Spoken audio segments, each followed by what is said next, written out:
remontant à la 8e place. Merci, Céline Moncel.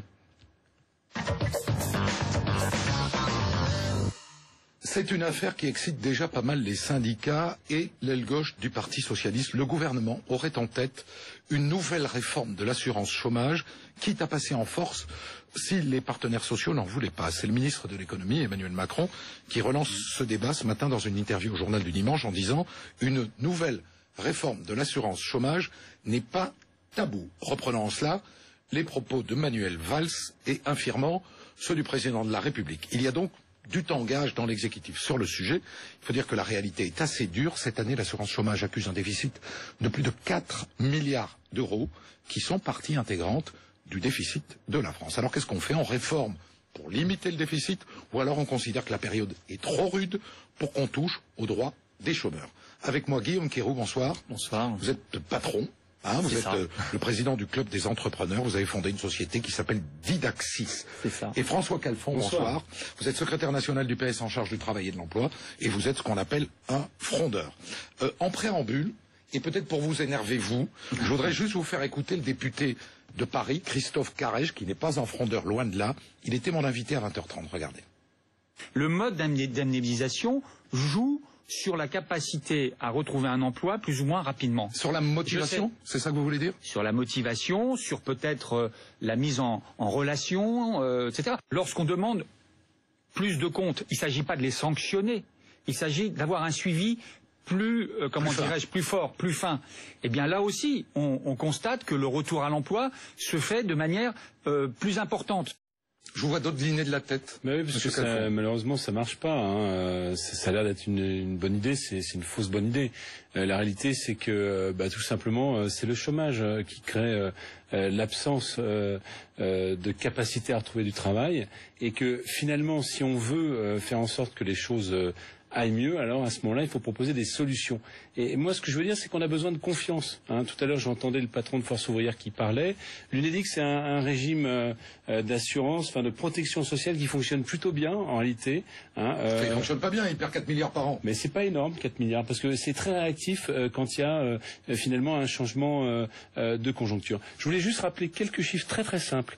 On dit qu'on a un système d'indemnisation très généreux en France. En réalité, le sur plus généreux de l'Europe. Mais c'est pas vrai du tout. En réalité, c'est des chiffres Eurostat que je vous donne. Sur 21 régimes d'indemnisation du chômage en Europe, nous sommes au 9e rang. Donc c'est pas extraordinaire.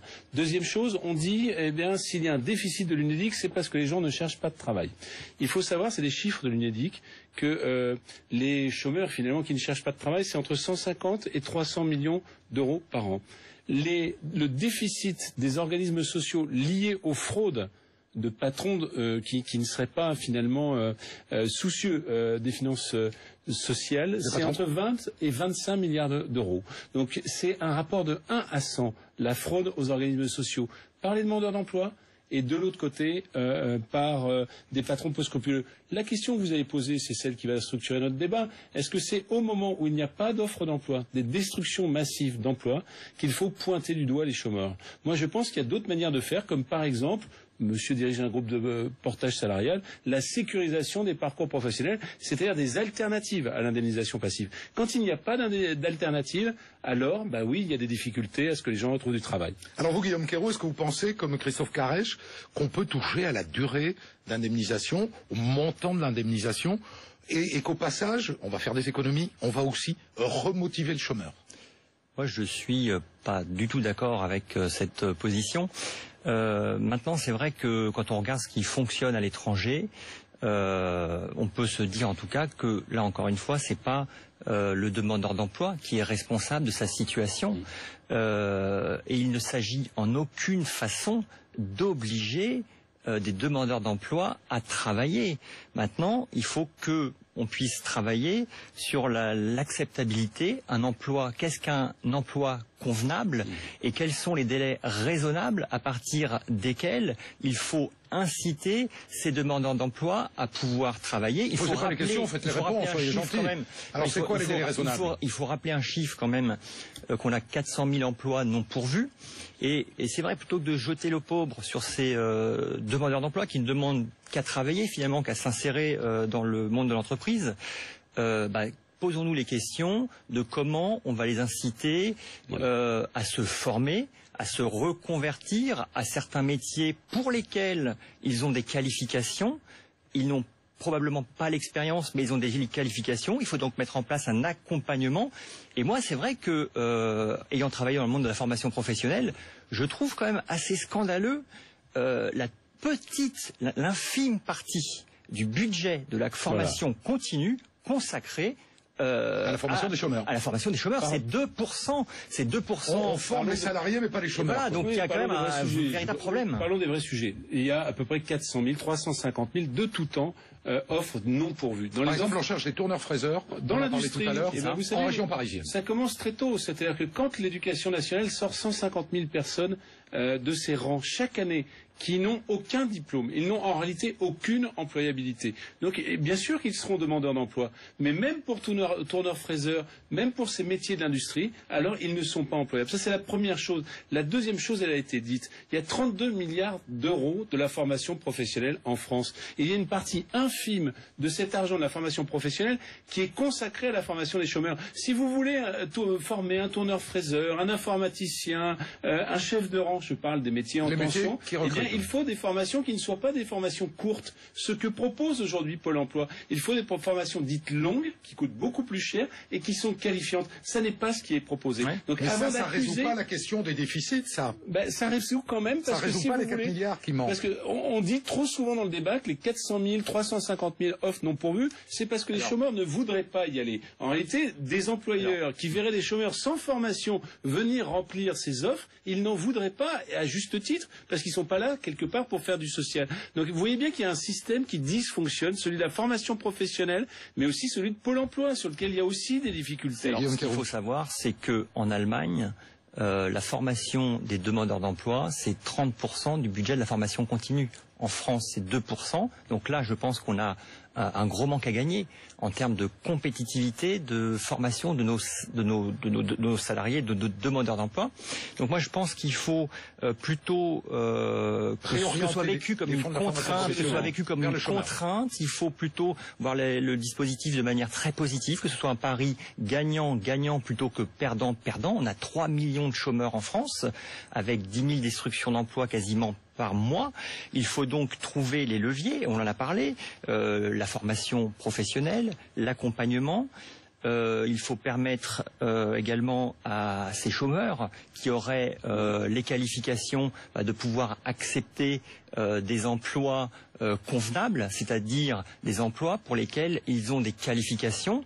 À partir du moment, soyons concrets, parce que vous dites il y a des délais. Donc en gros, un chômeur au bout de 6 mois de chômage, est-ce qu'il faut le contraindre à accepter un emploi loin de chez lui, ou accepter un emploi qui n'était pas celui qu'il recherchait, mais qui s'offre à lui? Regardons ce qui se fait au Canada. C'est-à-dire qu'au Canada, au-delà de 6 mois d'indemnisation à taux plein, un chômeur doit pouvoir accepter un emploi qui puisse correspondre à au moins 90% de sa rémunération préalable, et pour lesquels ça ne nécessite pas un déplacement de plus d'1 heure. Alors ce sont des mesures moi je suis assez favorable à ce type de mesures-là, à partir du moment, encore une fois, où il y a un accompagnement à côté. Et comme le disait François Calfon tout à l'heure, aujourd'hui, il y a un gros travail à faire sur l'accompagnement de ces demandeurs d'emploi. À partir du moment où on va prendre conscience qu'on a là le moyen de pouvoir transformer ces demandeurs d'emploi en salariés, et peut-être aussi, par la même occasion, relancer peut-être la croissance, relancer la dynamique et surtout redonner espoir. Parce qu'il faut quand même pas oublier que ces demandeurs d'emploi sont dans une certaine souffrance, ils sont privés d'emploi. Moi-même, quand j'ai créé mon entreprise il y a 10 ans, j'étais sans emploi. Voilà. Pour avoir un message positif, on a créé, c'est les partenaires sociaux. Donc c'est pour ça que quand j'entends qu'il faudrait aller plus vite que les partenaires sociaux, je me méfie un peu. On a créé ce qu'on appelle un compte individuel formation. Ça veut dire quoi très concrètement? Vous allez voir. Mais qu'est-ce qu'il a, ce compte? Il a que vous acquérez des droits quand vous êtes salarié, à la formation professionnelle et vous ne les perdez pas si vous devenez demandeur d'emploi. Aujourd'hui, ce compte, il n'est pas financé. C'est ce qu'a dit monsieur sur les chiffres entre la formation des salariés versus la formation des chômeurs. Si ce compte est financé, si on offre des solutions, eh bien alors, évidemment qu'on pourra augmenter. Parce que je vais me préciser. C'est important. On pourra augmenter la pression sur les demandeurs d'emploi dès lors qu'il y a des offres alternatives. Si vous n'en avez pas, alors à ce moment-là, c'est un peu vain et je dois dire désespérant pour ceux qui sont en situation de recherche d'emploi. Merci de répondre vite. Oui. Est-ce que vous êtes d'accord pour que on déshabille un peu Paul pour habiller Jacques, parce que de l'argent, on n'en a pas. Non. Donc il va falloir en enlever un point. S'il y a un endroit où il y a de l'argent, c'est dans la formation professionnelle. Donc je on suis enlève à Paul. Évidemment pour déshabiller. Derrière, vous savez ce qu'il y a? Il y a le financement des organisations patronales et syndicales. Il faut arrêter de se servir de l'argent de la formation professionnelle pour financer autre chose que la formation des demandeurs d'emploi ou des salariés. Merci pour ce débat. Il n'était pas caricatural et donc il était intéressant. Merci à tous les deux. Merci.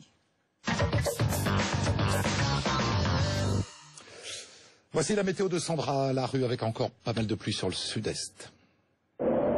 Restez bien au